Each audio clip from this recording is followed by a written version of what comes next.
আমি কেইবাটাও ৰাজনৈতিক দল একত্ৰিত হৈ এবাৰ আমাৰ যুঁজখন আৰম্ভ কৰিছিলো বা যুঁজখনত আমি অৱতীৰ্ণ হৈছিলো। তাৰ ভিতৰত আপোনালোকে জানে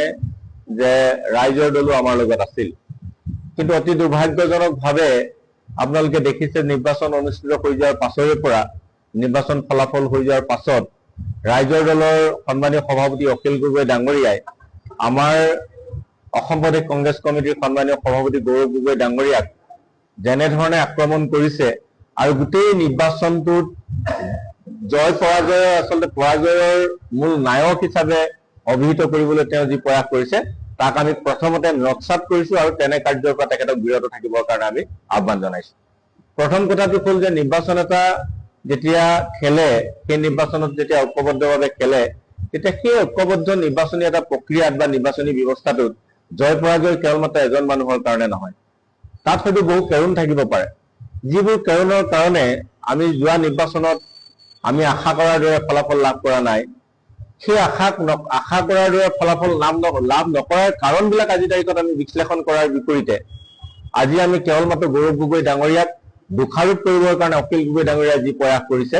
সেইটো কেতিয়াও মই ভাবো যে মিত্ৰতাৰ ধৰ্ম নহয়। আপোনালোকে জানে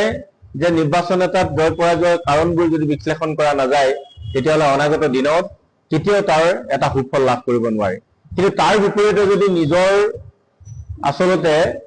ব্যৰ্থতা দেখিবৰ কাৰণে আনক যদি গালি পাৰি পেলাই কেৱল মাত্ৰ ৰাজনৈতিক মুনাফা আদায় কৰিব বিচাৰে তেতিয়াহ'লে সেইটো কেতিয়াও শুভ লক্ষণ নহয়। আপোনালোকে সকলোৱে জানে যে শিৱসাগৰ সমষ্টিত আমাৰ দলৰ কৰ্মীসকলে দিন ৰাত একাকাৰ কৰি মিত্ৰ দলৰ প্ৰাৰ্থী অখিল গগৈ ডাঙৰীয়াক জয়যুক্ত কৰিবৰ কাৰণে যেনেকৈ ত্যাগ আৰু কষ্ট স্বীকাৰ কৰিলে, এতিয়া অখিল গগৈ ডাঙৰীয়াৰ কথা বতৰাত